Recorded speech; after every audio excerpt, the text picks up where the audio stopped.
Assalamualaikum warahmatullahi wabarakatuh. Teman-teman, ketemu lagi deh.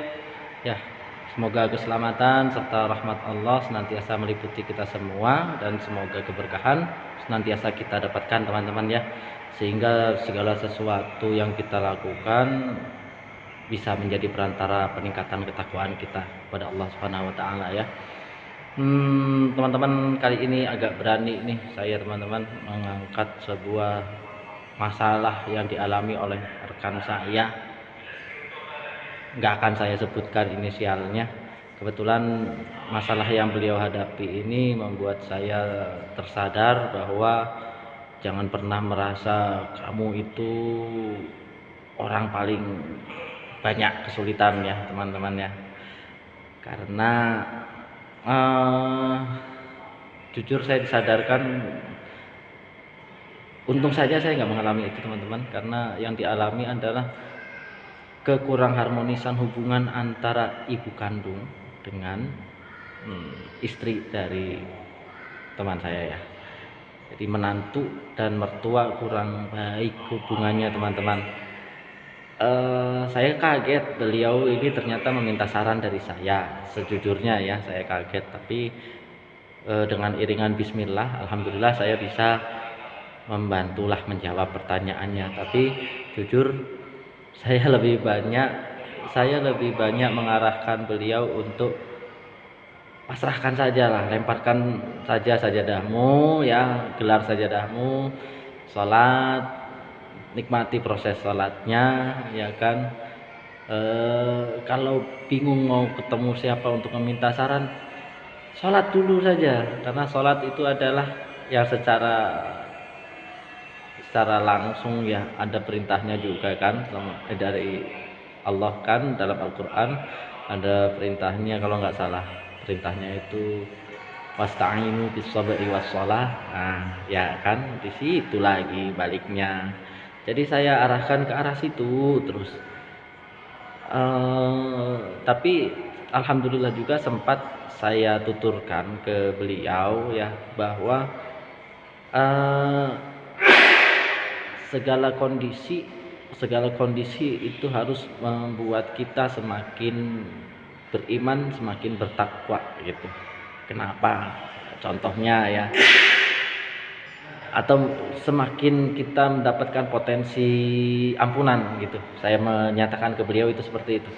Karena banyak hal yang akhirnya bisa memicu dirinya untuk mengucapkan istighfar sebenarnya, tapi mungkin karena dia terlalu sepaneng ya, jadi dia tidak sempat untuk mengucapkan itu, dan kembali saya ingatkan itu akhirnya deh.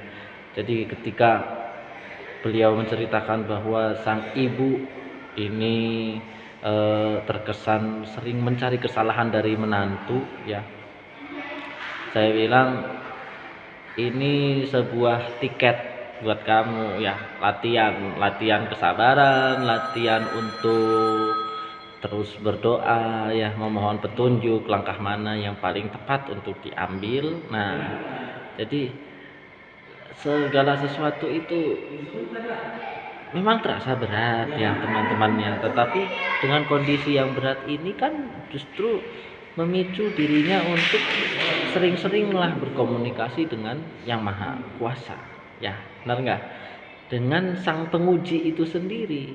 Jadi alangkah indahnya sebenarnya kondisi ini. Jadi mungkin ada beberapa teman-teman lain, sahabat lain yang mengalami hal serupa, disyukuri saja ya teman-teman ya sahabat semua. Jadi ada lagi beliau juga ketika malam hari itu beliau mengirimkan chat ya ke saya. Beliau menyatakan susah mas, karena apapun yang dia lakukan dalam rangka membela istri ya, istri sering tidak bisa melihatnya. Ya saya tengahi, tidak perlu pusing, jangan kecewa ketika usahamu tidak dilihat oleh orang lain, karena yang memberikan penghargaan intinya nantinya ya kan Allah. Kan kita berusaha itu tujuan akhirnya adalah memohon ridhonya. Yang penting usahakan kita melakukan yang terbaik ya kan. jangan lupa diiringi basmalah ya kan, biar bisa mendapat ridhonya gitu. Perkara ternyata istrinya nanti tidak sempat melihat apa yang dia usahakan, ya itu ujian. Apakah engkau bersabar? Apakah engkau tetap ikhlas? Nah, kan begitu. Jangan sampai nanti malah membelok hanya mengharapkan pujian atau pengakuan dari sang istri. Ini kan balik lagi ke ketulusan niat. Ya, yang penting Allah itu melalui malaikatnya ya sudah mencatatkan apa amalan-amalan baikmu. Nah, itu yang utama. Jadi itu yang ingin saya bagikan teman-teman.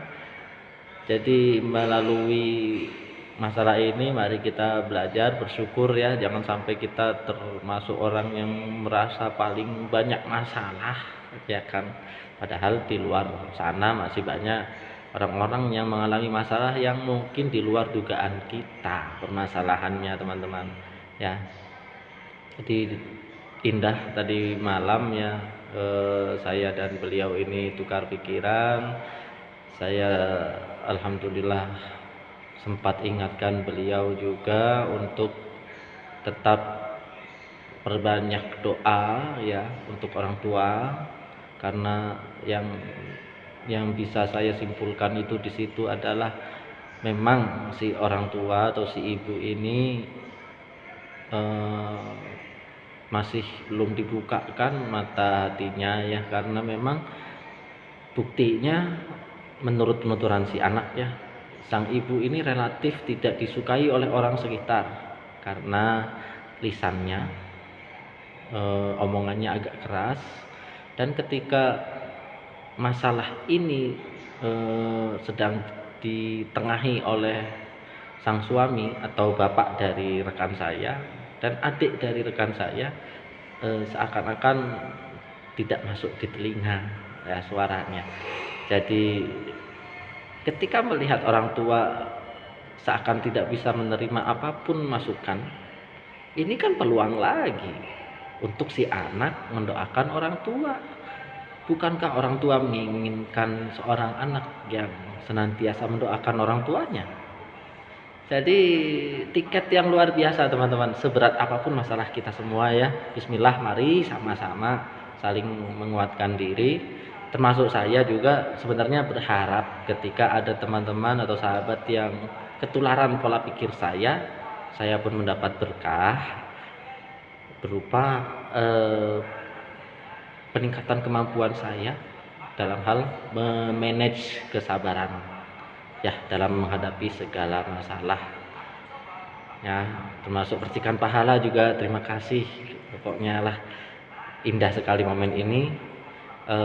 Dan sebelumnya juga terima kasih ya untuk kesetiaan teman-teman untuk terus menonton channel ini ya. Oke, begitu saja dulu teman-teman. Akhir kata saya ucapkan assalamualaikum warahmatullahi wabarakatuh. Semoga keselamatan serta rahmat Allah senantiasa meliputi kita semua, dan semoga keberkahan senantiasa kita dapatkan sehingga setiap kegiatan kita bisa meningkatkan ketakwaan kita kepada Allah Subhanahu wa taala. Amin ya rabbal alamin.